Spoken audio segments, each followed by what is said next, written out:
Hello everyone and welcome to the Kiki London YouTube channel. My name's Amanda and in today's video we're going to be doing a spring design using the Easy Build Up gel in combination with glitter and some gel polishes. So I really hope you all enjoy watching.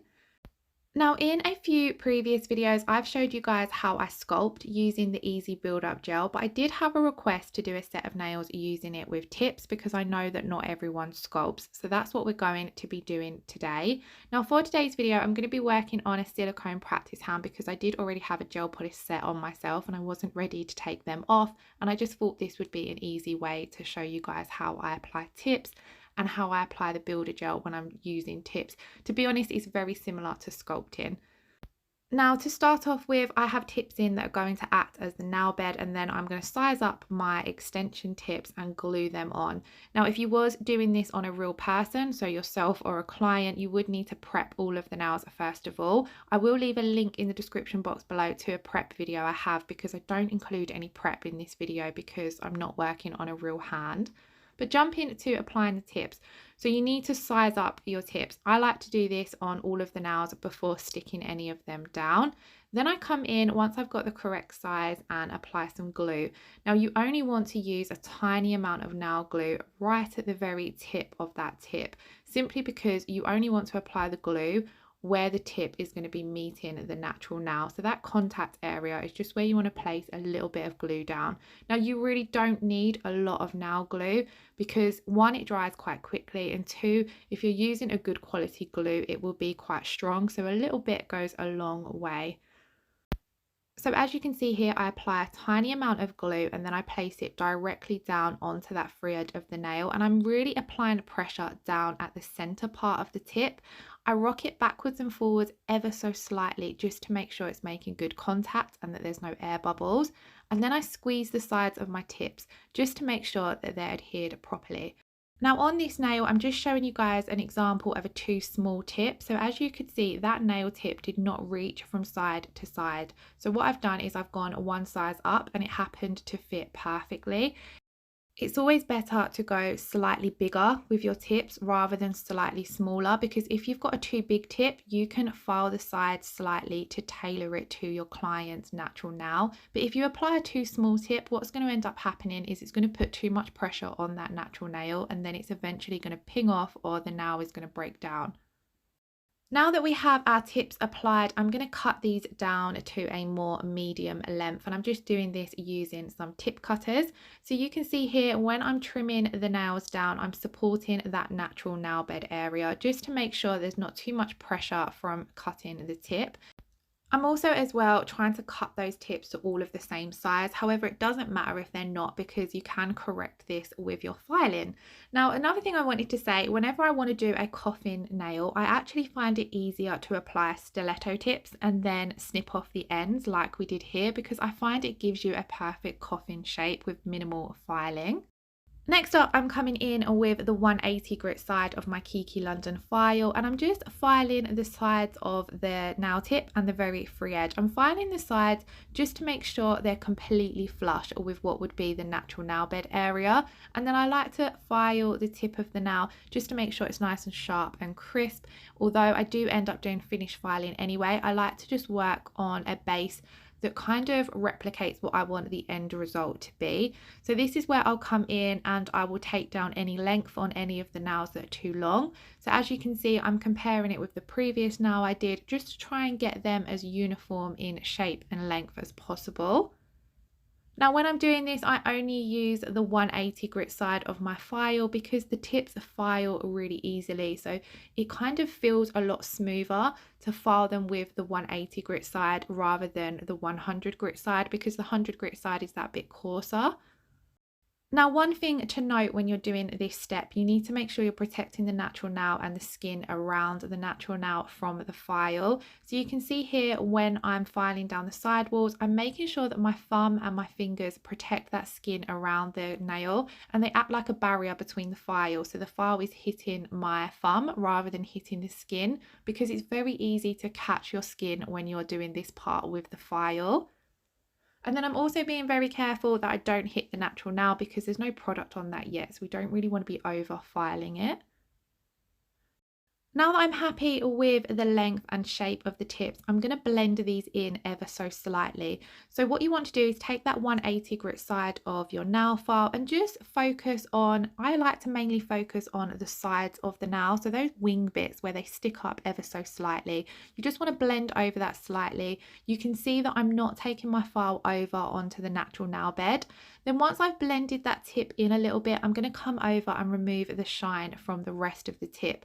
Gel products ideally don't stick very well to shiny surfaces. So when you are working with tips, you need to make sure you remove the shine from them. So that's what I'm doing here. And again, I'm being very, very careful because we don't want to hit that natural nail bed. Now, a lot of the tips that are on the market now are quite thin, so they don't take much to blend in, to be honest. But if you are using tips that have a well, so these particular ones are known as well-less tips, but if you're using ones that have a well, you'll need to blend them in a little bit more. Now that we've finished that step, we need to clean away all of the dust. So this is really, really important. You want to make sure that you've got no dust on that natural nail bed or on the tips. So what I like to do is first of all come in with a dry nail brush and really give the nails a good scrub just to remove a majority of it. And then I come in with one of the Kiki London alcohol pads. And what I'll do is I'll wrap this around my finger so that I can really scrub the natural nail plate with it. Now what this is going to do is, one, it's going to remove any of the remaining dust that was missed from the brush, but it's also going to dehydrate the nails. Now we dehydrate the nails to remove any oils or moisture from the surface of the nails. It leaves them looking a little bit dry, but this is what you need for the products to adhere correctly. So once you would have finished doing this, this is when you would come in and apply your primer. So I'm just showing you guys here the Kiki London primer. I don't actually apply it because I'm not working on a real nail bed. It's not very necessary, but if you're working on yourself or a client, you 100% need to use the primer. Once you've allowed your primer to air dry, you're going to come in with your base coat. So I'm using the rubber base today. I've said in I think every video that I use this, this is my all-time favorite base coat. It's absolutely amazing, especially for any clients who have weak or brittle nails, or if you have clients who are problem lifters. I find this a must-have though when I'm working with the builder gel because it's that little bit thicker.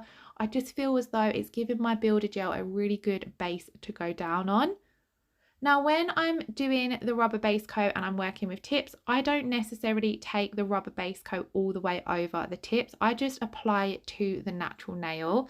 In a way, this is personal preference, but personally, it just feels a little bit wasted applying it to the tips because it's only needed on the natural nail. You need to prepare the natural nail for the products where you don't necessarily need to prepare the tips for the products. So I just apply it to the natural nail and then I fade it ever so slightly over the tips before popping it in to cure. Now let's move on to the fun stuff and start creating the nails and the design. So for the main part of this set, I'm going to be using the Easy Build Up Gel in the colour Sweet Rose. This is such a beautiful, pretty sheer pink. Now, when I'm coming in and doing my builder gel, I always like to start off with a slip layer. So your slip layer is a wet layer of gel. You apply it nice and thin and you apply it to the entire nail. So you can see here I'm going right from the cuticle down to the very tip of the nail, and I'm making sure that this slip layer of gel covers everywhere that I want my thicker ball of gel to go. Now you leave your slip layer uncured and then you come in with your larger ball of gel. So as you can see, I've picked up a larger ball of gel, placing that down at the cuticle area, and I'm just walking this down the nail. For this particular design, we're going to be doing a glitter fade from the tip. So I don't need too much coverage down at the very tip of the nail, but I want to make sure that that natural nail bed is fully covered and a little bit more pink. So that's why I've built this up ever so slightly. Now, whilst the Sweet Rose Builder Gel is still wet, I'm going to apply my glitter. So I'm using the 01 round nail art brush from Kiki London, and I've popped a tiny bit of the Sweet Rose Builder Gel on my palette, moistened my brush with it, and then I'm dipping it into that raw glitter and then placing it down onto the wet gel that we've got on the nail. Now, as I said, on this nail, I'm doing a glitter fade, and I'm going to do it so it's fading from the tip down towards that natural nail bed area. So I'm focusing a lot of the glitter at the very tip of the nail and then just fading it back slightly. Whenever I'm doing a glitter fade, I personally find it a lot easier to use a multi-cut mix, because those finer glitter pieces make it a lot easier to fade back, and then you can just place down the chunkier pieces where you want them. Now when I'm placing them down into the wet gel, I like to place them down into the wet gel because they sink in a little bit, so when it comes to encapsulating, it makes it a hell of a lot easier. Now for this particular design, I used 2 different glitters just because I wanted a pop of more of the pink. So I'm just tapping on some more pink glitter pieces into that wet gel mix. Now, one thing to take note of when you are working with glitters and gel, or glitters and any products to be honest, you need to make sure that your glitters are lying nice and flat. So when you're placing them down on the nail, you want to make sure you've not got too many pieces sticking up or too much glitter coming over your side walls or your free edge of the nail. Otherwise, what will happen is you'll end up filing into it after you have encapsulated. So now that I'm happy with how all of my glitter pieces are placed, I'm going to pop this in to cure for 60 seconds, and that's going to set those glitters in place. And just look how pretty they look against the sweet rose colour. Now I am going to encapsulate that first nail that we've done, but because I'm going to be doing a very similar design on the ring finger, I thought I would do this first and then we could encapsulate both the nails after. So this nail is similar, but we're going to be doing the glitter fade from the cuticle down towards the tip, and we're kind of going to leave the tip that clear tinted rose effect. So I'm coming in and I'm applying a really thin layer of the sweet rose. Now I don't need to build up any additional colour on the nail bed because that's where we're going to be applying our glitters. So I've just popped down a thin layer of gel. I've left that wet, so I've not popped it into cure yet. And then same as before, I've moistened my brush using a little bit of the sweet rose gel, and then I'm dipping into my raw glitters and placing them down on the nail. Now you want to be really careful when you're working with your glitters up around the cuticle area. You want to make sure that you're not going too close to the cuticle, so you don't want to touch the cuticle. And you also want to make sure that your gel is going to be able to get all around that cuticle area and encapsulate them in. So I'm using quite light strokes with my brush just to manipulate the gel and move them around until I'm happy with how they're all placed. Once I've got that first iridescent glitter down, I'm just going to pop a few of these matte pink pieces down just because I felt it give off a really nice effect against the matte, and it just tied in the whole set with the colour gel polishes that I'd picked as well. Again, like before on the previous nail, make sure that you push those glitter pieces down into the gel a little bit just so that they're all lying nice and flat so that you won't have any problems when it comes to encapsulating. Then once again, we're going to pop that in to cure for 60 seconds. And then we're going to take the amazing crystal clear easy build up gel to encapsulate these. So to encapsulate, I'm going to come in and apply that wet slip layer of gel. So when it comes to encapsulating, 1, you're protecting your glitters from filing. You don't want to file them off. And 2, you're building up your strength and your structure. So you're building up your apex. Now, when it comes to building up my apex, I like to work with a larger ball of gel, but I find it a lot easier to put that wet slip layer down first of all, because this just guides your larger ball of gel where to go. So when it comes to picking up that larger ball of gel, I've picked up quite a large ball here and it's going to cover the entire nail, but I'm leaving the bulk of it in that back third where the apex area is, and then I'm just walking it down towards the tip of the nail. When working with these builder gels, because they have a medium consistency thickness, I find them so easy to work with. When it comes to encapsulating, you have to do barely any work. As you can see here, I've simply guided that gel where to go, and it is perfectly encapsulated the nail, so I've now popped it in to cure. Now I'm going to do the same again on this nail, but this time I'm going to encapsulate with 2 small balls of gel rather than the 1 large one, just because I know some beginners might find that easier. But first of all, as always, I'm beginning with that wet slip layer of gel. Now the slip layer also really helps when you're working with glitters, because glitters have a bit of an uneven surface, and applying that slip layer means you can really scrub the gel in and around all of those glitter pieces so that there's no gaps, or so that you're going to get no bubbles in your thicker layer of gel. Then I'm coming in with my first small ball of gel and I'm focusing this on that natural nail bed area. So we're building up our apex here. As you can see, I've pretty much just placed the product down and left it because it self levels absolutely beautifully. Then I'm coming in with my next ball of gel. I like to connect that on to that first ball of gel just so that it all flows nicely. And then exactly the same as before, I'm just rocking my brush from side to side and taking it down towards the very free edge of the nail, making sure that those side walls have got enough product on them, making sure that all of the glitter is fully encapsulated and that we've built up enough thickness. Then I'm going to pop that into cure for 60 seconds. And that is what these two nails look like. Now, it may look as though we haven't built up too much of an apex with them, but that's because we have already got our first layer of gel down, then our glitters, and then we've come in and encapsulated. And you don't need a really huge, thick apex. You don't want to be creating too thick, bulky nails. You just want to make sure that that thickness and that apex is in the right place. And then it's going to balance the nail out as the nail grows, and this is what creates that strength and structure and stops the nails from snapping and breaking. Now we're going to move on to the pointer finger. So the pointer finger is going to be a full nail of the Sweet Rose. I have already applied my slip layer, so I'm applying these exactly the same as what I do when I was encapsulating. So I've applied that slip layer to the entire nail, picked up a large ball of gel, leaving the bulk of it in that back third to build up our apex, and then I'm just walking the remaining of the product down towards the very tip of the nail. You want the tip of the nail to be the thinnest part of the nail and your apex to be the highest or the thickest part of the nail, so that's where you're leaving the bulk of your product. And then I'm going to pop this in to cure for 60 seconds because all of your layers of builder gel do need a 60-second cure.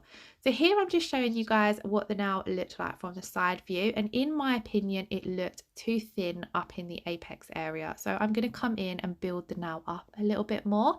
So to do that, I apply my thin slip layer. Then I'm picking up a small to medium sized ball of gel on my brush, and this ball of gel I'm simply going to build up the thickness for that apex area a little bit more. I didn't need any additional thickness at the tip of the nail, so as you can see I've just pulled some of the product down just so it blends out so that there's not any lumps or bumps in our application.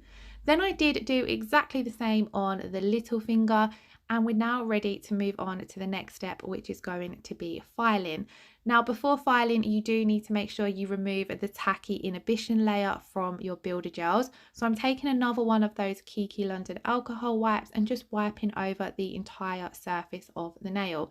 Now I have left the pointer finger and the little finger plain Sweet Rose for this part of the video, but further along we are going to come in and do some gel polish on those two nails.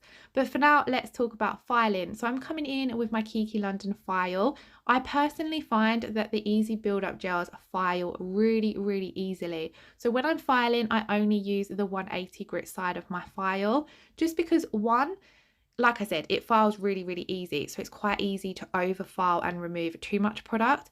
And two, the product self-levels quite nicely. So you find that you don't end up with a too lumpy bumpy nail if you've got a good application. Therefore, you're not going to have too much filing to do. I personally find most of my filing is just contouring the nail and getting my shape. So I like to come all over the entire surface of the nail. I'm always checking from all angles and focusing my file on any areas that are a little bit too thick or any areas that are a little bit lumpy bumpy. Then you'll see here when it comes to filing that free edge, I like to make sure I hold my file flat up against the nail just so we get a nice crisp shape. At this point I wasn't 100% happy. I did feel as though the nail was still a little bit uneven, so that's why I did actually end up coming in with it again. So then again, as you can see here, I'm filing the free edge and that's where I hold my file flat up against the nail. Now I then went off camera and did exactly the same on all of the nails so that we had a nice crisp shape and a nice smooth surface. Now when you file builder gel or any products really, you will find that you get some scratches from your file. So I then like to come in with my Kiki London buffer and just ever so slightly buff the nails. You don't want to over buff them because you don't want them to be too smooth, especially if you're going to be applying a gel polish or a gel top coat. You simply just want to go over them gently. I like to use both sides of my buffer just to get out any of those scratches, especially when you're doing clear or transparent nails like we have done on the middle and the ring finger. Then I made sure to give the nails a really good clean to remove all of that dust, because we're then going to come in and apply our gel polishes. So on the pointer finger, I wanted to go for a pink theme in this set. So I'm coming in with the beautiful Spring Fling. I love this colour because although it's a pink, it has a little bit of a coral undertone to it. So I'm applying a really thin first coat of this. Do not worry how your first coat of colour looks, because you get your full coverage from your second coat of colour. Then on the little finger, I'm coming in with one of the brand new colours from the Spring Bling collection. This gorgeous one is called Romantic Spark. And as you can see, it's got beautiful glitter to it. So I felt as though it fitted in really nicely with the middle and the ring finger. Now I find this particular colour already has a nice base colour to it, so it kind of has very full coverage, especially for a glitter gel polish. So I only do one coat of that colour, but once I had done the first coat on both nails, I popped them into Cure, and we're then going to come in and do the second coat for the Spring Fling. Now as you can see on that second coat, this is where you get the full opaqueness of the gel polish. You can see that there's no patchiness. It applies absolutely beautifully, and you do only need 2 coats, which is what I absolutely love. I'm just floating that second coat on, making sure that I don't get any product on the skin or the cuticles, and then I'm going to pop that in to Cure, and just look how gorgeous this colour is. Now one last thing I wanted to add into this set was some crystals. So I'm going to apply this using my rubber top coat. And to apply the rubber top coat, I'm going to take my detail brush. So I'm going to take that detail brush and just pick up a tiny amount of the rubber top coat. I'm only applying a few crystals, so I don't need loads. But the rubber top coat is absolutely amazing for applying your crystals or any embellishments. So I'm just going to apply the rubber top coat where I want my crystals to be. Normally, I would apply my rubber top coat to the entire nail and then pop my crystals down, but I wanted this particular nail to be matte with the crystals because I love that effect of a matte nail with crystals over the top. So that's why I'm only applying the rubber top coat where I want my crystals to be. So I'm using it exactly the same as you would a jewelry gel or a gem glue. Now, as you can see, I'm just picking those crystals up and placing them into that wet gel. Because it's a gel product, it means you can move your crystals around and they're not going to set, which makes it a lot easier than using a glue, because with a glue it's going to dry really quickly, so you can't really play around with your crystals. And that's why I love using a gel based product to apply my crystals. Once I was happy with them, I popped them in to Cure for 60 seconds, and I felt as though they just added a cute little effect to the nails, but they looked even more amazing once we come in and matte top coated this nail. So all of the other nails I'm going to be doing glossy, but this particular one I wanted matte. So I'm applying that matte top coat to the entire nail, being really careful when I'm going around the crystals, because you don't want to get any of the top coat on the crystals, but I do like to take the top coat as close to them as possible.